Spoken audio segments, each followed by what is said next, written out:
Hello, this is My Sweet Mess, and welcome to my kitchen, where every week I make a mess trying new recipes in the pursuit of something sweet.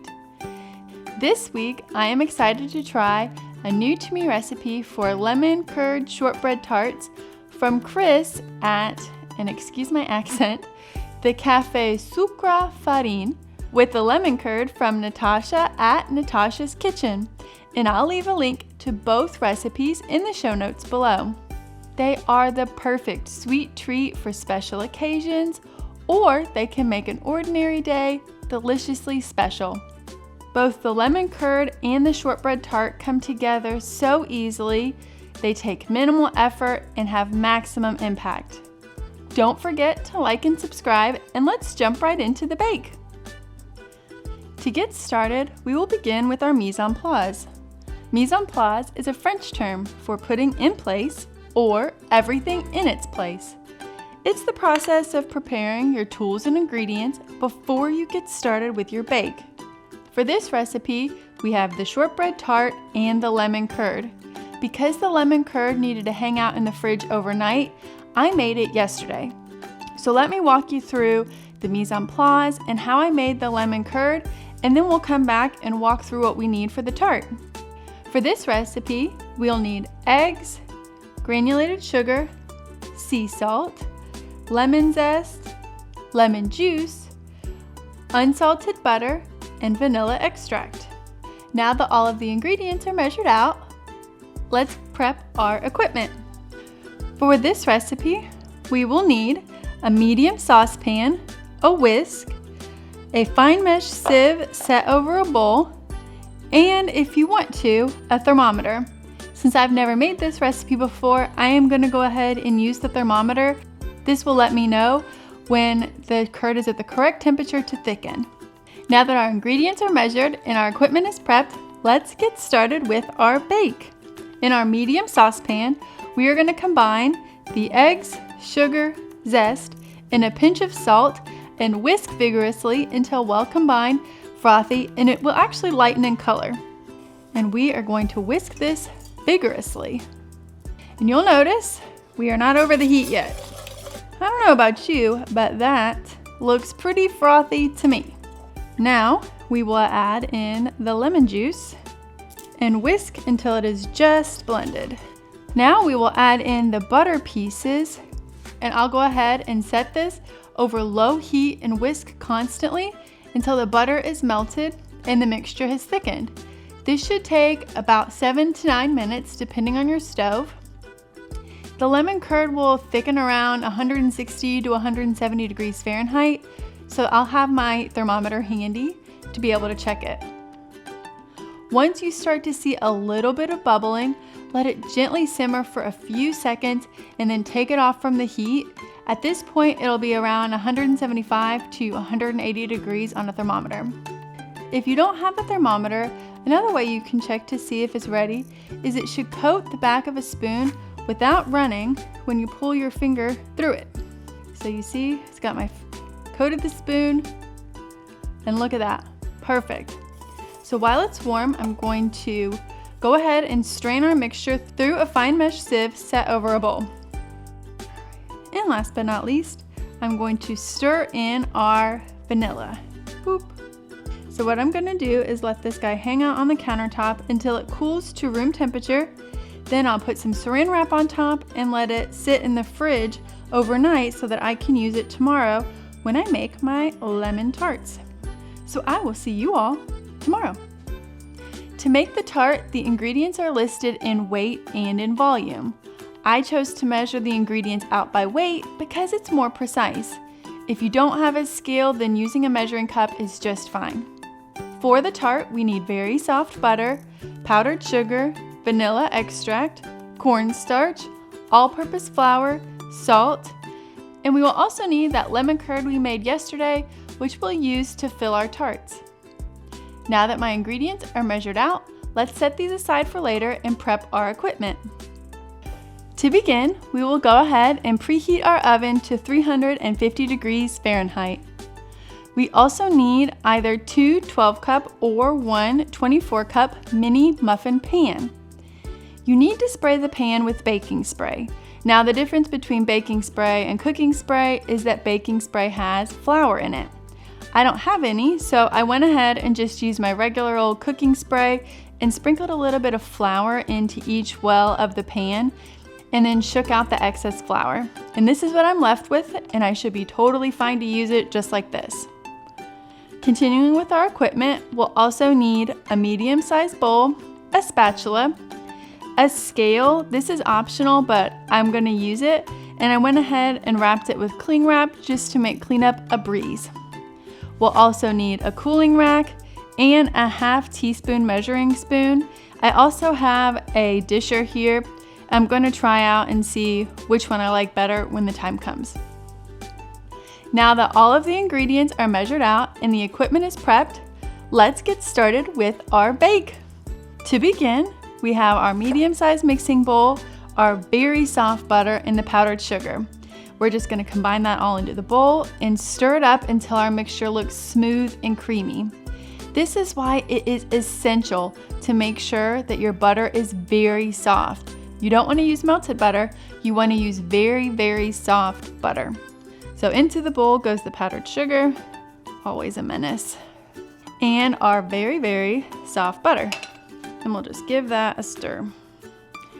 As I'm stirring, I'm finding it's easier if I sort of put my spatula in and give it a twist.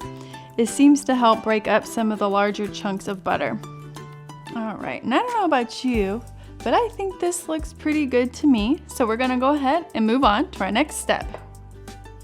Now that everything is nicely combined, we can go ahead and add in our vanilla and the cornstarch.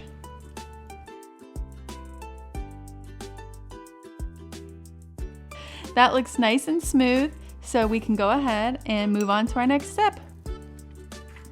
Now we need to add in our flour and our salt. So into the bowl goes the flour and salt. Boop. At this point, we want to make sure that we are stirring and lifting from the bottom of the bowl just to make sure that everything gets nicely incorporated. Now, because we added so much flour to this dough, it's gonna look shaggy at first, just like it did when we added the powdered sugar and the butter. But trust the process and keep stirring. Eventually that flour will get incorporated into the butter and everything will come together kind of in a big clump. So just keep stirring. Now, if you ask me, that looks like a clump of dough, which is exactly what we're looking for. Now that we have reached our goal, it is time to get the scale. So what we're gonna do is take our ball of dough and weigh it and then divide that total weight by 24 so we know how much each dough ball needs to weigh. Or you can just eyeball it. I don't trust myself, so I'm gonna go ahead and weigh all of this out. So what I'm gonna do is just clump out some of the dough, trying to hit 24, between 24 and 25. Perfect. Once I have the weight that I want, I'm gonna give it a little squeeze here and sort of bring that dough together. Not only does it help compress the dough, it also warms it up a little bit so it's more malleable later on. Then I'll give it a nice roll and pop it in the tin. And then now we got a couple done, what we're gonna do is just use our fingers and sort of flatten them into little discs within the muffin tin. Now that my first pan has been weighed and rolled and put in the pan, it is time to take either a 1/2 teaspoon measuring spoon, or I'm gonna try using the back of this disher, and you're trying to make an indent into the center of each well. So you just take this and push it down. Nope, I think that's not gonna work. Let's try with this guy. And push down. I think that's more what we're looking for. So now that this tray is done, I'm gonna go ahead and pop this into our preheated 350-degree Fahrenheit oven for 18 to 24 minutes, or until the outer edge of each tart is a medium golden brown. My first round of tarts are out of the oven, and so now we gotta kind of work quickly. You need to reinforce the well, which clearly has disappeared, by pressing gently into the center while it is still warm. Our next step in the process is we're actually going to let these cool in the pan for about 10 minutes, and then we're going to just pop them out by inserting a small but very sharp knife into the center of each shell and just popping them out and letting them cool completely on a wire rack. So I will come back once both pans are completely out of the oven, cooled, and then it'll be time to fill our shortbread tarts with that delicious lemon curd. So I'll be back here in a little bit. And I'm back. It's been about an hour and the shells are completely cooled. I've got my lemon curd here and it's time to fill the shells. Now, you can either use a spoon, a Ziploc bag, or a disposable pastry bag to pipe in the filling. I'm going to use a spoon to start. And what you're trying to do is fill each well with about 1 to 1.5 teaspoons of lemon curd. So you get a little bit of your lemon curd in there and then into your well. Boop, just like that. Oh, that looks delicious.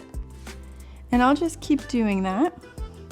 A little tip, if you're not gonna serve your lemon curd shortbread tarts right away, just go ahead and prep the lemon curd, prep the tart shells, and then what I would do is just keep them in the refrigerator until it's time to serve, and then you can just put your lemon curd in the tart shells and you are good to go. And don't those look sweet and delicious just as they are? Now, you can garnish these however you want, with little mint sprigs or edible flowers. I'm going to use some powdered sugar in a fine mesh sieve.